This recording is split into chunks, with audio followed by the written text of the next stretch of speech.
Hello.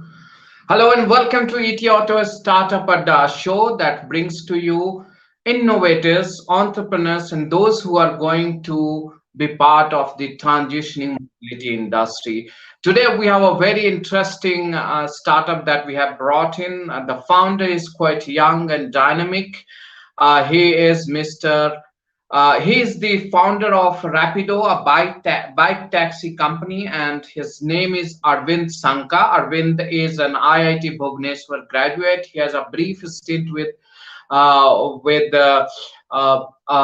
Tata Motors as an intern. Then he worked in Flipkart for a short while, and now he is trying to build his startup Rapid Bike Taxi. Thank you so much, Arvind, for joining ET Auto Startup Adda Station for Innovation. Today we have our special guest or expert to evaluate this startup is Mr. Mahesh Babu, who is the CEO and Chief Operating Officer of Switch Mobility. Switch Mobility is the electric vehicle arm of Ashok Leyland, India's one of the leading commercial vehicle manufacturer and also having a strong global footprint. Before we get into the evaluation, I'll just give this opportunity to Arvind to present his case and what does make this company so special, what kind of business potential does he see in this, and why should somebody, even if there's an investor, why should somebody invest in his company? What is his long-term and short-term goal? All about Rapido. Thank you, Arvind. Go ahead with that. Thanks, Nabil. Thanks for having me. I think quickly what Rapido solves for an affordable and accessible transportation.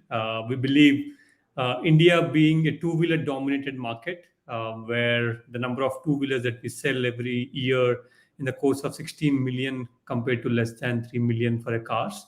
But the ride sharing, because of the price point and because of the accessibility from a captain's or the driver's side, one of the major challenge that we are solving for is how can we make, along with convenience, how can also we bring affordability.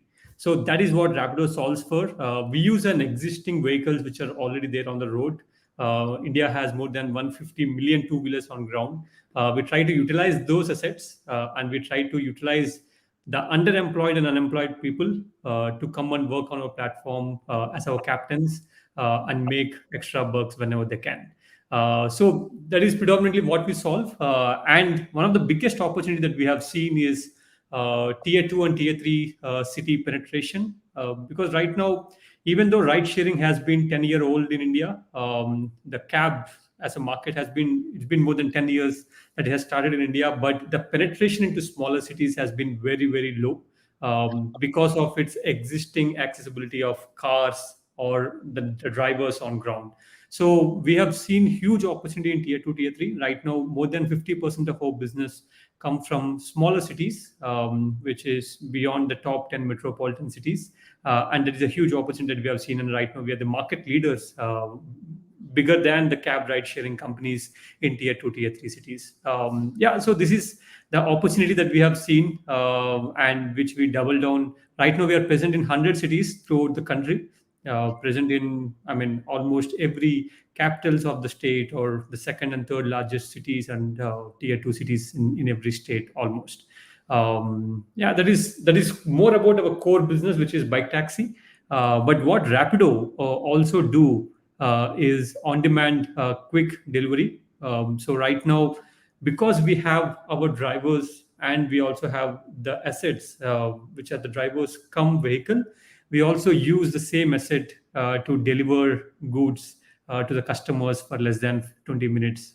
So we work with leading food ordering platforms, leading quick commerce platforms, and we help them to deliver to their end users. And that is one of the biggest category for us after our bike taxi, and which we are present in top 25 cities, and we are expanding to other parts of the city.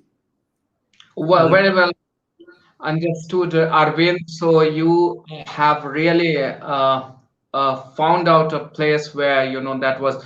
It is very difficult to think of somebody picking people and taking them to the destination on a two-wheeler, especially in metro. And rightly you said that your main business thrives in the smaller towns and cities. You also talked about not just passenger ferrying, you are also trying to deliver stuff. Just want to understand, are these riders anybody who can just log into your app? Suppose I'm a common man, I just uh, Yeah. use your app, I'm going from point A to B and probably want to make some money, because especially looking at the cost of running a bike right now, because it's largely ICE engine. So just want to know that, is it open for an individual, or it is open for only those who want to commit to some time, or how does it work like that? Yeah, so one of the core part of what we do is the flexibility that we give to our captains. So what Rapido gives you is flexibility and the earning opportunity. So whenever you are free, irrespective of whether you are in a metro city or a tier two, tier three city, whether you are in the morning or in the evening or in the night or weekend or weekday. So irrespective of when and where, you can log into our app, and right from the next minute you can start making money. And for you to become a Rapido captain, obviously you have to go through few of the verification from an both the document verification and the vehicle verification that we do to make sure the customers are safe. And once you pass through that, which typically we take a day, once you upload all the documents within our captain app, you just download an app and upload all the documents, and you are good to go after a day or so, after once you get onboarded. But flexibility is the core part of what we do. You can choose where to work, we can choose which route you want to work, and which time of the day that you want to work, and you can accept the orders, and whether you want to do delivery or not, it's a completely flexible model. And that is one thing that we see, that we need to give power to the captains, and make sure we take their preferences also, and that will help us to improve the customer experience.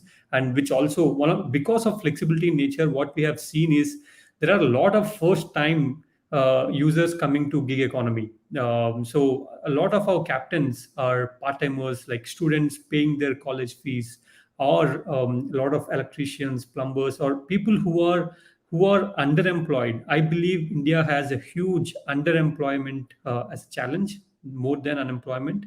And what we help them is, without knowing any other skill, the only skill that is required for our captain is how to run a bike and how to operate a smartphone, which are more like an essential skills these days. And once they have the both of these things, they can start making earning money whenever they want in a day. So this comes to the point, like safety aspect, and security aspect, that becomes very important, because you said that within an hour, within a day, a person can be part of your Rapido network. Yeah. Looking at the concerns that might come to you from the user side, can you share with us what are the challenges or concern that you primarily face in this business model? Yeah, see, one of the major challenge that we have seen is, before Rapido, there is no culture of people sitting behind a stranger, right? Maybe we sat behind our parents, our brother, but sitting behind stranger on a two-wheeler is something which is not known before Rapido. I think that is one of the big barrier that we have to cross, and give the confidence to our users on the safety aspects that we are taking care of. For example, we are the first ride sharing company in the country who said we will give insurance for both the customers and our captains, irrespective of what happens, right from an OPD to hospitalization, anything that so we are the first one. It was very difficult for us to convince insurance partners to actually insure all our rides. But we were able to do that because we believe that this is a barrier for people to come and use Rapido or two-wheeler ride sharing, and hence we have to do that. And the second thing is mandating helmet. So our captains come with two helmets, one for them and one for our customers. And That is one thing which we mandated to all the captains to carry two helmets. What percentage of your total riders are female? Both Uh, those who are yeah, your captains or those who are taking the service? yeah, 20% of our users are female, And definitely this is something which is growing. I mean, when we started, less than 5% used to be female. No inhibition from the women folks in terms of taking a ride. How are you Yeah. going to assure them of safety, looking at the current scenario or looking at the cases that happened in the past in case of four-wheeler? Yeah. So is it tougher in two-wheeler, or you think the inhibition or the challenge remains similar to what four-wheeler ride sharing had? Yeah, so there are few opportunities or advantages of two-wheeler because it's an open environment, and it's not a closed doors kind of environment like a cab. And the second one is generally where people use bikes is majorly for first mile and last mile commute, or heavy traffic and you want to zip through traffics.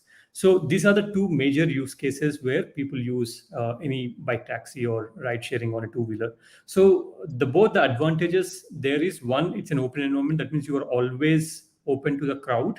And the second one, what we have seen is because it is majorly in the high traffic areas, people prefer two wheelers just so that you can save time. And the other thing that we also do is we kind of, from a personal safety point of view, we also kind of track the speed of the vehicle and we kind of give the alerts to the captains that they are overspeeding. Yeah, I can understand that. Now, next, before we get into this conversation, let me invite today's expert. Let's take his view, then we'll move to our conversation and we'll start taking questions from the audience also. I'd request my team if we are able to establish connection with our expert for the day, Mr. Mahesh Babu. I'd request if he can be brought in on stage in the conversation. Yeah, hi Thank Mahesh. you, Nabil. Uh, Thank you, Sorry for Nabil. Sorry. I understand you are traveling or something, but I still need to drag you to this. Hope you heard Aravind talking about his company Rapido and the bike taxi category. You have been veteran in the shared mobility or logistics. You have given ample years of your career into this. How do you evaluate this company? What kind of potential do you see in this? I think firstly, congratulations to Aravind to coming up with some innovative ideas and creating new business models on shared mobility, which India badly needs. I think it is the demand versus supply. I would say I think we are finding niche players and new players coming and understanding certain niche areas where in urban mobility shared is becoming popular. In urban mobility, again, traffic congestion is becoming one of the critical areas for time of travel, and hence two-wheeler plays a very important role. But many of them don't have two-wheelers. They don't prefer all the time two-wheelers, and sometimes they don't mind hopping in, hopping off. And that's where probably Aravind and his team are done a great job in bringing in something which is on shared mobility. So to me, that shared mobility is going to be one of the India's growth story because mobility is going to be part of the growth story of India's GDP growth. And if we want mobility for everybody, it's not going to be just cars, it's going to be shared, it's going to be clean, it's going to be connected. And many of them are getting a tick point in what Aravind has said. Two-wheeler is, I would say, it is the most economical way of transporting per kilometer today. And that's what, whether in any form of transport. And if we can tap that successfully, safely, and reliably, I think these three words are very important. And that's what probably Aravind is trying. I'm sure this is going to be a lot of journey. Any shared mobility is not going to be easy. As he rightly said, mindset of people sitting behind a stranger is one of the area which we need to work around. But I feel once the service and the transaction is seamless and Yeah. convenient, people will try to adapt faster than we think in many of the technologies they have proved. So I would say it's a very worth an experiment with maybe very congested cities need it. Bangalore, Delhi, Chennai, I'm sure many Yeah. metro cities need such services. And both consumer and the business, both of them are going to learn because it's a journey for convenience for both and benefit for both. And maybe it opens up a lot of learning process through it. Do you see any major bottleneck apart from what you mentioned, or do you have any questions to Arvind? Then you can probably go ahead. Yeah. So I think most important thing everybody wants to crack is the unit economics. You know about it, and I need not say much. So I'm sure you would have done enough maths to look at the unit economics of somebody taking a scooter revenue versus what do you call as value share and things like that. So what do you think about, and what do you think Rapido is very unique in that model? Yeah, Mahesh, I think one thing that we have seen in our journey is one of the advantages that you have, what we had, which you mentioned, is we are already the cheapest mode of commute. Because compared to us, the next alternatives that if you want to go on a personal commute or a point to point kind of use case, public transportation is always the cheapest. I mean, it is very tough to obviously beat the pricing of a public transport. But once it is someone is looking at convenience beyond public transport, the best alternative from a price and reliability point of view, that's where Rapido. So we come anywhere at around 9 rupees per kilometer for the user. Compared to the next alternative, even for example, a four-wheeler ride sharing comes around 25 to 30 rupees per kilometer, or a three-wheeler comes anywhere around 16 rupees per kilometer. So from a user's point of view, there is not a very heavy subsidy that it goes into this category, because this category is already from a value proposition point of view, it is already very strong. But one of the major challenge in any of the mobility is how do you make sure that captains are still making enough money and they are sticking onto your platform. So that's where our logistics business that we have, combined with our people transportation, makes the unit economics work seamlessly. For example, right now in the cities that we are present for more than a year, we are contribution positive. So we don't lose money in operations to run a city. I mean, it's majorly possible because we're able to reach the city scale along with our logistics category to ensure the drivers are making enough money without we subsidizing very heavily compared to what the other categories has gone through. So I think that's how we are uniquely positioned. And even if you see the captains, because a lot of people are part timers, the part time captains, the way that they look as an earning opportunity is also very different from how a full timers look into this earning opportunity. So because of the mix of part timers plus logistics, we are able to maintain very healthy unit economics and be in contribution positive at a city level. Thank you, Arvind. Yeah, you have any more question, Mahesh? Yeah, maybe one more. I mean, it's very good on city and India. What do you think it has a potential outside India?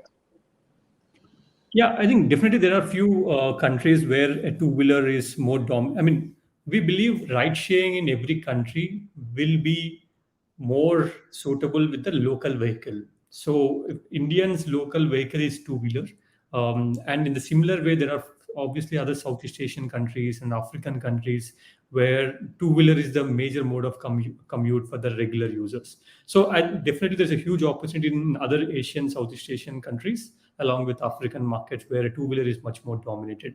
So all the developing countries, we believe wherever two-wheelers are the major mode of commute, the opportunity is there. But at least for us, as of now, we are more focused on making it very big in India and then think about international later point of time. Thank you. All the best. Mahesh, I just want to understand from you, a 9 rupee per kilometer. Don't you think it is a bit on the higher side looking at the two-wheeler, the efficiency it provides, or the kind of mode of transportation it is, be it from the acquisition cost to operation cost? If you look at the three-wheeler shared mobility, I think at many places, as at least I know, it is much lesser than 9 rupee a kilometer. I think what Arvind said probably is with the regular fossil fuels. So probably I would advise him to look at two-wheelers of electric where the operating cost is much, much lower. 9 rupee per kilometer, as Nabil said, is I would say not a very attractive number, Arvind. Probably that's why we will have to look at if you can make something like 5 rupee per kilometer. to work for you, not for the customer. Customer obviously will be happy with 5 rupee per kilometer. If we can crack something around that, then I think you have a very big scale and very big opportunity. My suggestion is evaluate if an electric two-wheeler can do that for a longer time, if you have more kilometers per day, which can help you out. Yeah, I mean, definitely. Sure, Mahesh. I think that is one of the other initiatives that we are working or implementing in few of the cities already to make it even more economical. Just at a high level, Nabil, see, 9 rupees per kilometer is just not about fuel. It's also about your vehicle. If you are owning the vehicle, you need to pay almost 3,000 rupees on a monthly basis just for a vehicle EMI. So you generally don't compare your per kilometer price when you go. It's about for No, that. you talked about rural penetration. You said that your focus and your major number of passengers coming in the smaller town and cities where I've seen. I come from very small town in Bihar, so I have seen the way people travel there in shared mobility.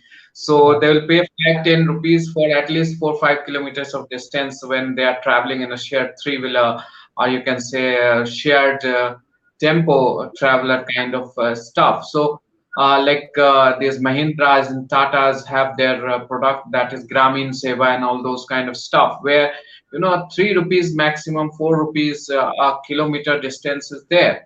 And even if we talk about two-wheeler, I don't think the customer will like to go for a long distance on two-wheeler. I think it will be a similar kind of distance, if I'm not wrong, maximum 10 kilometers, 12 kilometers. It can't go beyond that for any customer, as far as I understand.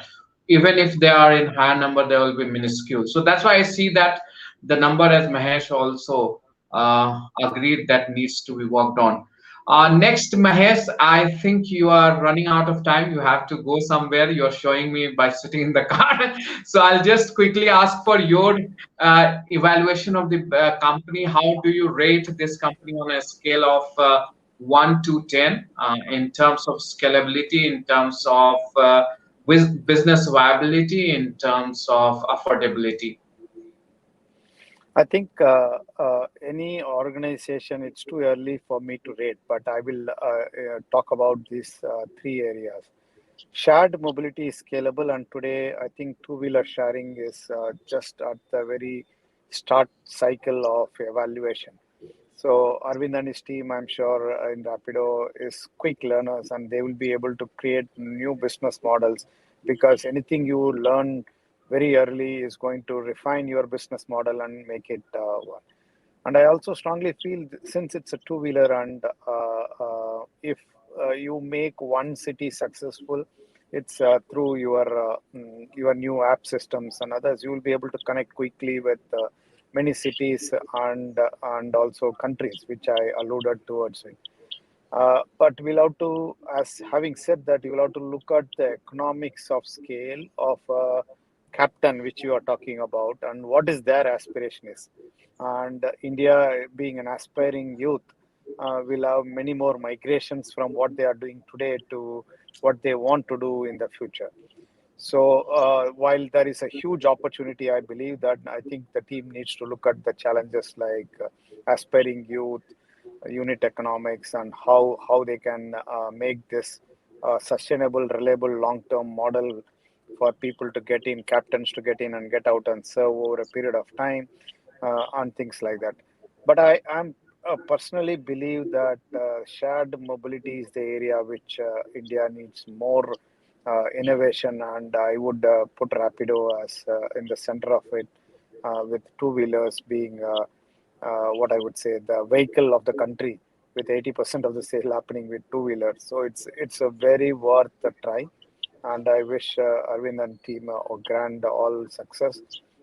Keep the customers happy, and don't quickly. I would wish them they adapt electric mobility so that we are sustainably growing faster. Thank you, Mahesh. Thank you so much for joining today's conversation.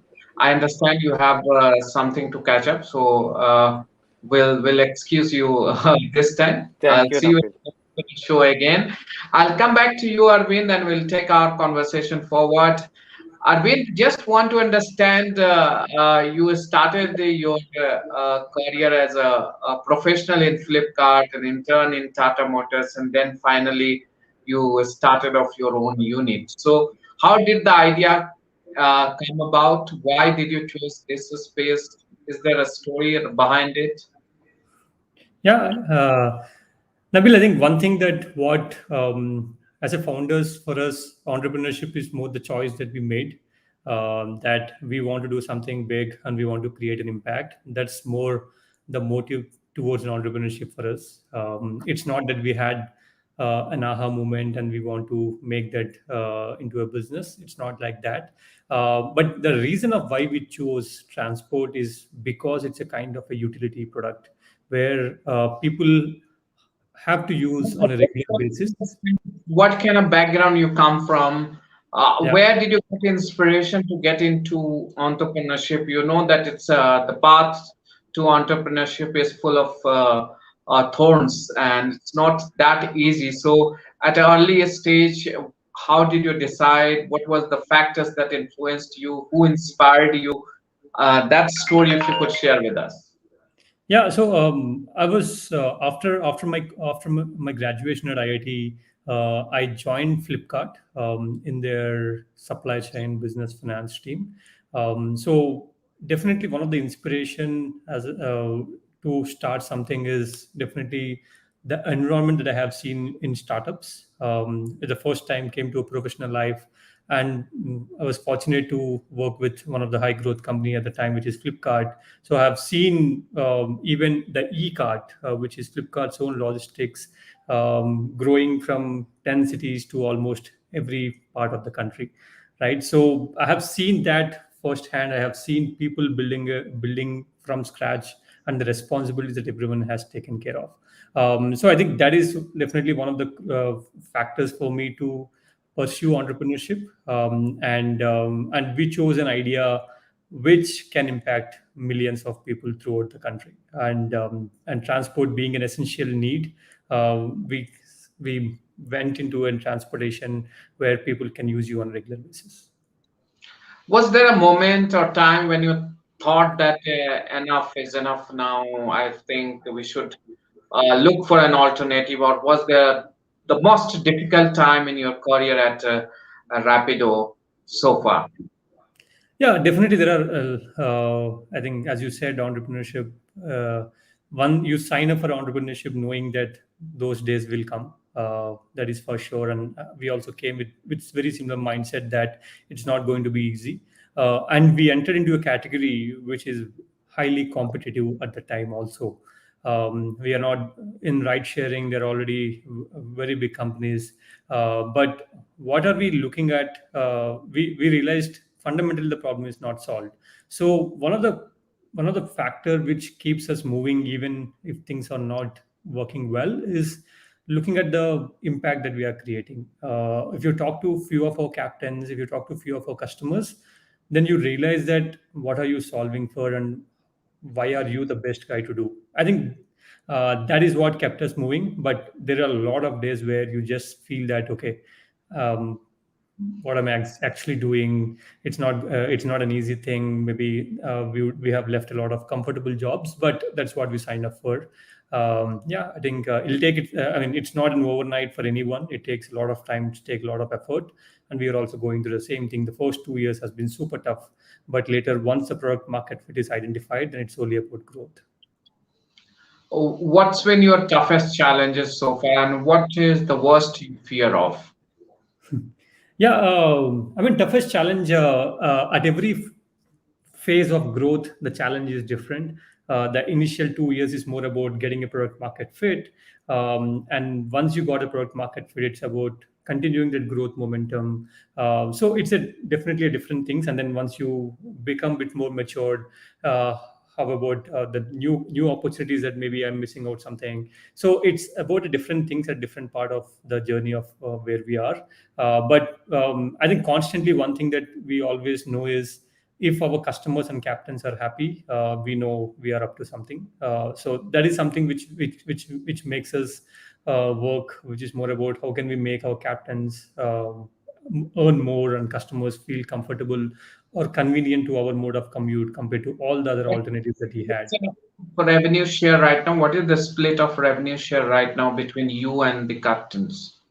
Yeah, so it's anywhere closer to 18 to 20% is with us, and rest goes to the captain. Okay. How about the investors? How did you convince? What was the moment, the first investor you brought in or roped in? What were the, the crisis, or you can say the complication that you faced while dealing with the investors, and how many investors did you knock at, and finally, how did you crack that one? Yeah, yeah, I think like a lot of other startups, I think we would have gone to more than 50 investors and everyone said no. Uh, there are times where we literally knock the doors of investors to talk to us.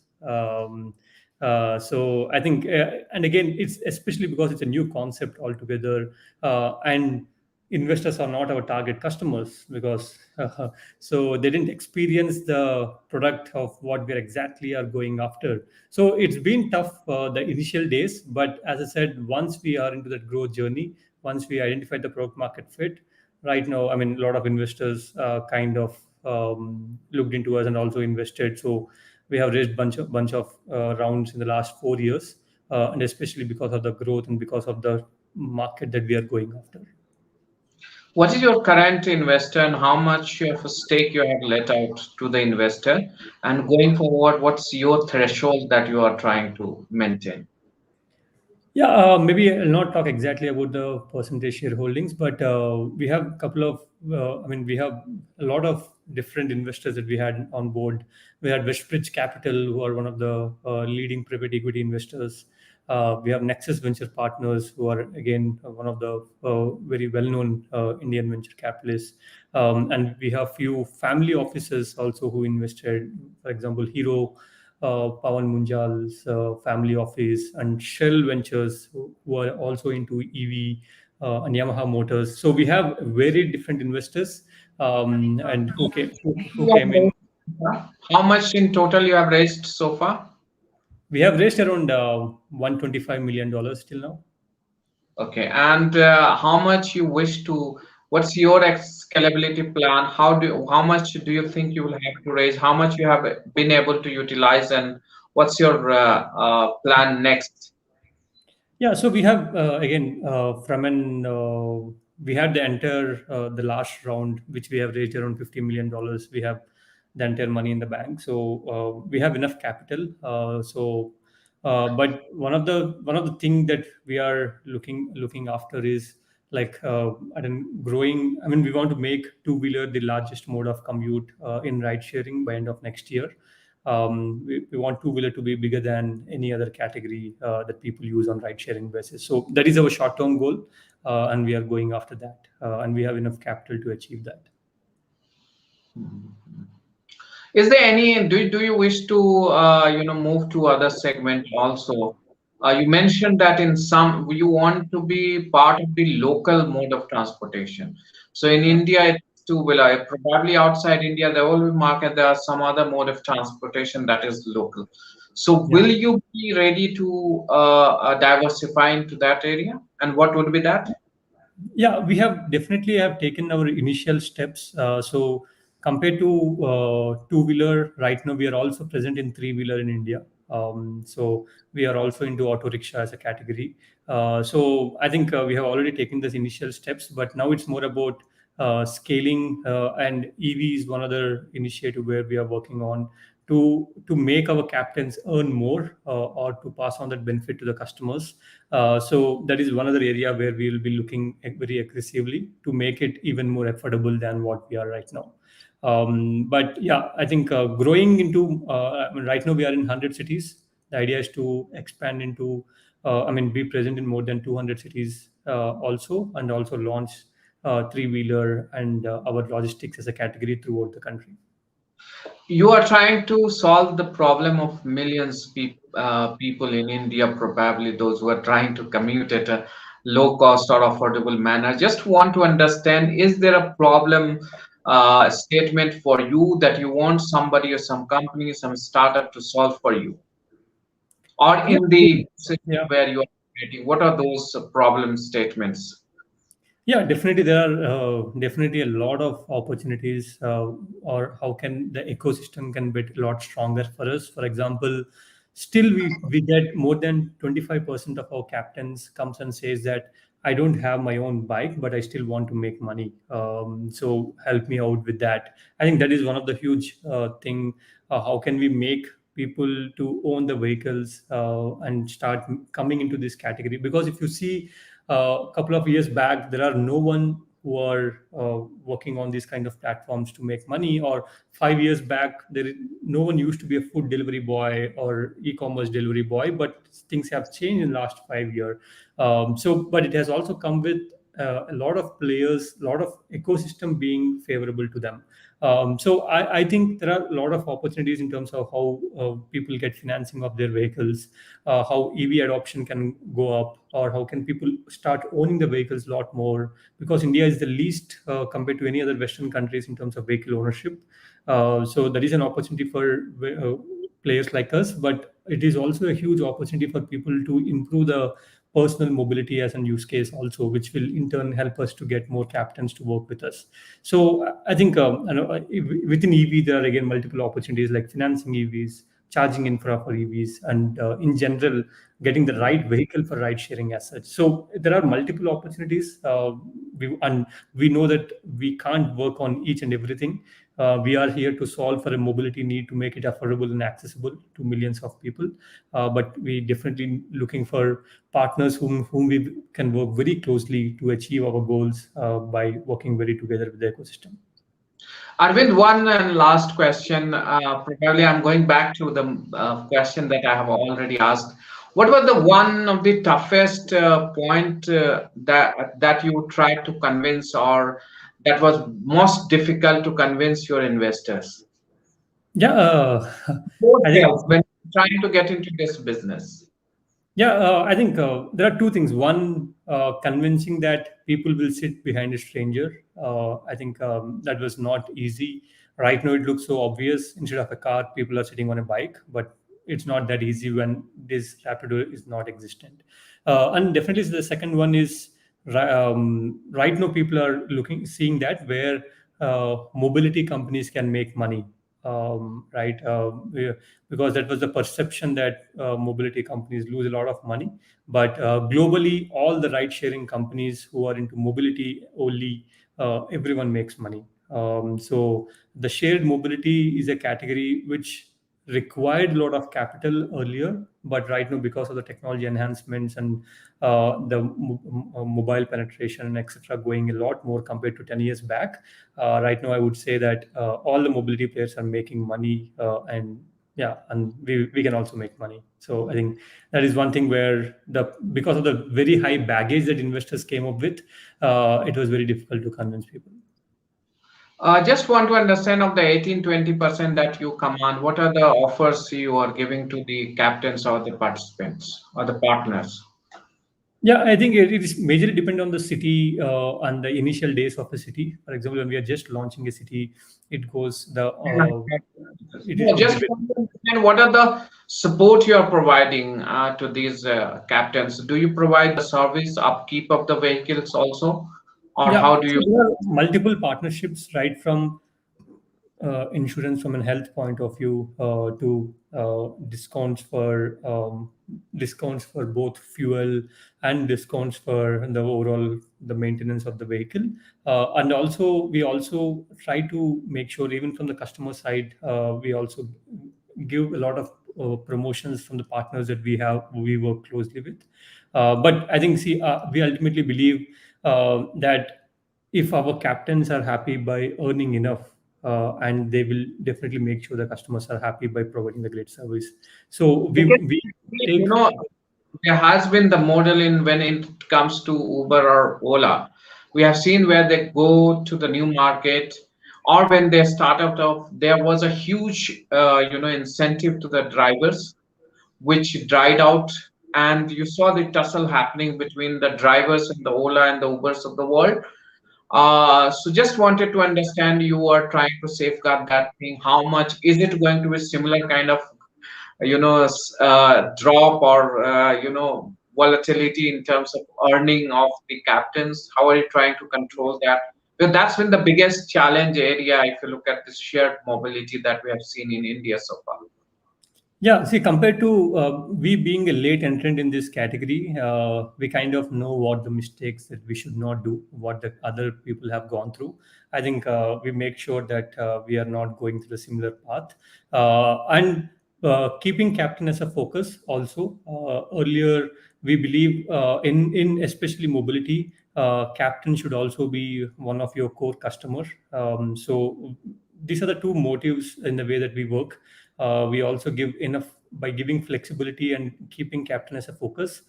We think both the sides where the captain is also making enough money, at the same time we are also not losing a lot of money.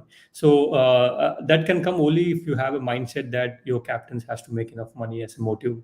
So if you just take your goal of you make money and then you forget about your partners, I think things will be very difficult. And that's what we have seen, that to achieve your goals, you always kept your goals as a target, but you forgot about the other partners who finally are the one who's fulfilling your demand. So I think we'll definitely not do that mistake. We have learned from the market in various other categories. Your operating profitable operating profits coming about, when do you expect to become profitable in terms of operations, at least? Yeah, in lot of cities, we are city level. Um, uh, we are city level profitable in a lot of cities. But the major thing that we are looking at is like at a country level, at a pan India level. I think in the next 18 months to 24 months, we should look into that number. Thank you so much, Arvind, for joining Startup Adda, a station for innovation. Thank you, everyone, for watching this show, which is focused on innovators, disruptors, and startup founders in the mobility space. We'll be back with another startup founders next Tuesday, the same time. Till then, take care. Goodbye. Thank you. Thanks, Nabil. Thank you.